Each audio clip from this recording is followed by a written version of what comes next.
صباح الورد يا حبايب قلبي، عاملين ايه؟ فيديو النهارده سهل جدا ومفيد. هنعمل ورق معجنات جميله جدا، سهل في التسويه. بشويه ميه وشويه دقيق هتقدري تعمليه. هيبقى بديل للجلاش، للسمبوسه، للكريب، للكالونيلي. وتقدري تستخدميه طبعا طول شهر رمضان كطبق جانبي على الفطار، على السحور. شايفاه انه فيديو مهم جدا وهيوفر عليكي كتير. يلا بينا. اللهم اني وكلتك امري فكن لي خير وكيل، ودبر لي أمري فإني لا أحسن التدبير. في بولة هنحط كوبايتين من الدقيق، كوبايتين طبعا منخولين زي ما احنا اتعودنا. أي معجنات، أي حلويات، أي حاجة فيها دقيق بنكون بننخل الدقيق. وهنحط عليه كوبايتين مية بنفس الكوباية اللي عايرنا بيها. إذا أنا هنا مش محتاجة أقول مقدار معين للكوباية أو الكوباية معيارها قد إيه، لأن الكوباية اللي هتعايري بيها الدقيق هي اللي هتعايري بيها المية. الكميتين متساويتين، يبقى الدقيق قد المية. عليهم معلقة من الملح. هبدأ أقلبهم كده الأول بالمعلقة بتاعتي علشان الدقيق طبعا ما يبهدلش الدنيا حواليا. بعد ما أقلبهم كويس أقدر أستخدم المضرب اليدوي العادي، أو أستخدم المضرب الكهربي، أو أستخدم الخلاط، براحتك خالص على حسب المتاح لك. بعد ما نضربهم كويس قوي قوي وتأكدنا ان مفيش اي تكتلات وان الدقيق كله داب في المية، هنبدأ تيجي مرحلة التصفية. ودي مرحلة زيادة كده للأمان علشان نتأكد إن ما عندناش أي تكتلات في العجينة بتاعتنا تماما. بعد ما نصفي هنبدأ نحضر الحاجة الأساسية اللي احنا هنحتاجها في وصفتنا النهاردة، وهي مقلاة أو طاسة تكون غير لاصقة، طاسة ما بتلزقش تماما يا جماعة. هنحط كده حلة فيها مية ونبدأ نحط عليها الطاسة الغير لاصقة، ودي النهاردة أساس الوصفة بتاعتنا. ماشي يا جماعة. هنحط كده القلاية على المية. تمام. وطبعا المية اللي في الحلة ما ينفعش احط عليها الطاسة بتاعتي غير لما تغلي. المية تغلي أبدأ أحط الطاسة بتاعتي، أوطي خالص على المية.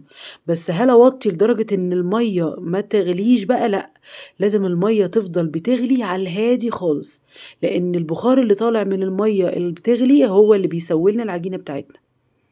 هنبدأ نحط الطاسة بتاعتنا بعد ما المية تغلي وندهنها دهنة خفيفة بمنديل فيه زيت، ونبدأ ننزل بالعجينة بتاعتنا، نفردها معانا كده بالسباتولا. ماشي زي ما انتوا شايفين كده، لان احنا محتاجينها رقيقة تماما. فياريت بقى ما تحطيش بالكبشة مثلا زي ما بنعمل الكريب او وصفات كتير، لا دي بتفردي بالسباتولا فردة خفيفة خالص، عشان العجينة بتاعتك لازم تبقى خفيفة. هنبدأ نفردها. العجينة هنا أنا كنت ريحتها في التلاجة علشان كده تحسي إن هي متماسكة معايا. لكن هي يعني لو انتي هتشتغلي منها على طول مش ضروري تريحيها في التلاجة، عادي خالص هتطلع معاكي برضو مظبوطة وكله تمام.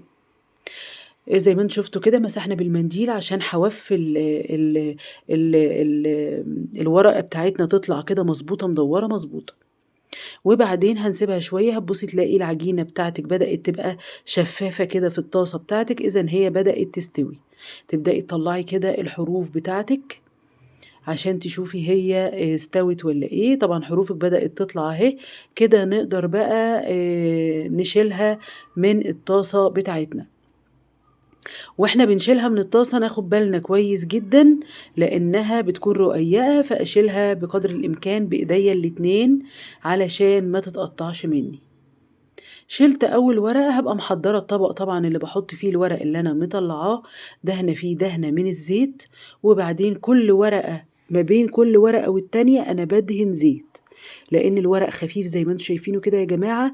فلما تحبي تطلعيه بعد كده هتبقى صعب عليكي جدا انك تطلعيه، هتبصي تلاقي كله بقى عجين في بعضه. لكن الزيت هنا بيعمل بقى كمادة عازلة ما بين الورقة والتانية عشان تقدري تطلعي ورقتك وتشكليها براحتك.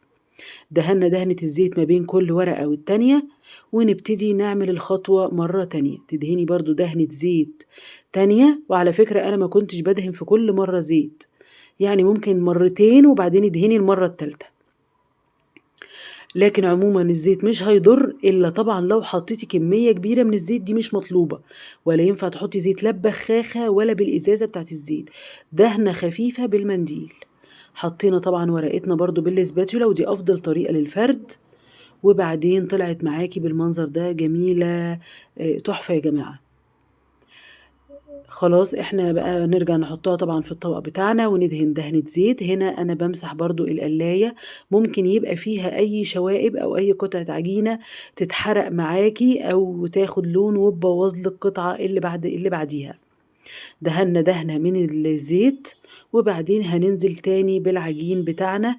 بتحطي بصي على طرف الاسباتولا كده مرتين بالظبط، يعني مرتين مش اكتر من كده، وبتبدأي تفردي العجينة بتاعتك زي ما انت شايفة كده.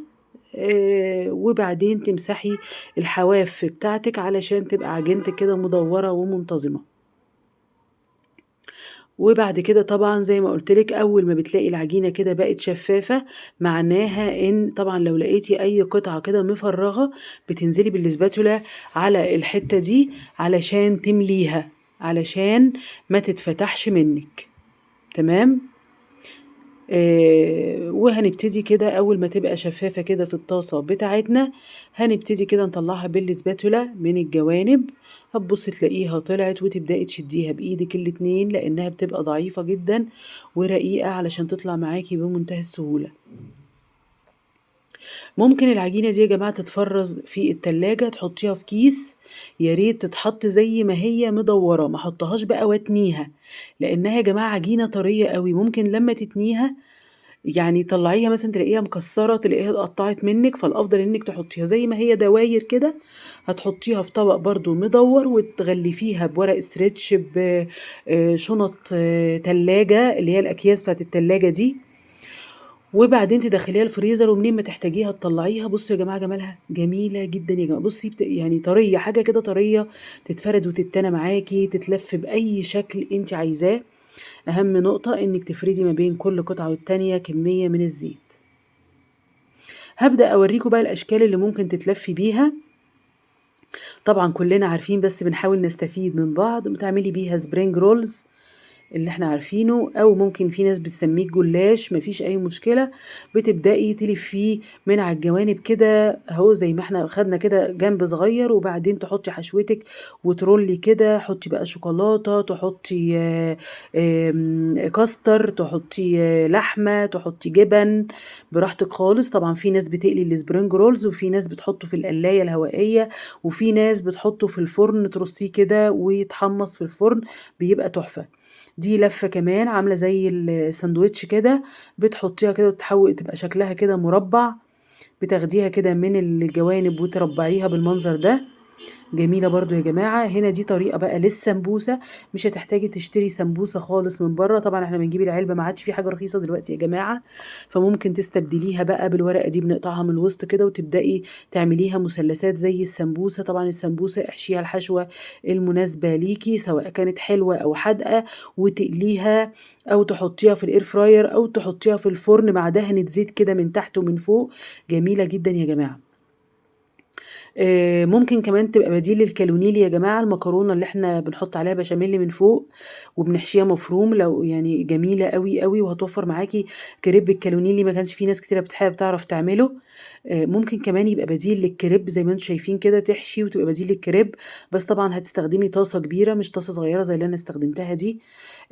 عملتي قطع مختلفة وأطباق جانبية مختلفة جدا من عجينة واحدة بشوية مية وشوية دقيق. لو عجبك الفيديو ووصلتي معايا لغاية هنا، أنا لمياء علام ودي قناتي، أتمنى تشرفيني باشتراك وتعملي لي لايك لو عجبك الفيديو بتاعي، وبتمنى منكم دايما تدعموني بلايكات يا جماعة عشان الفيديو يوصل وكلنا نستفيد، وطبعا تشجعوني علشان أقدر أكمل وأدور لكم وأجيب وصفات تساعدنا جميعا. كل سنة وانتم طيبين، وبإذن الله أيامنا أحلى.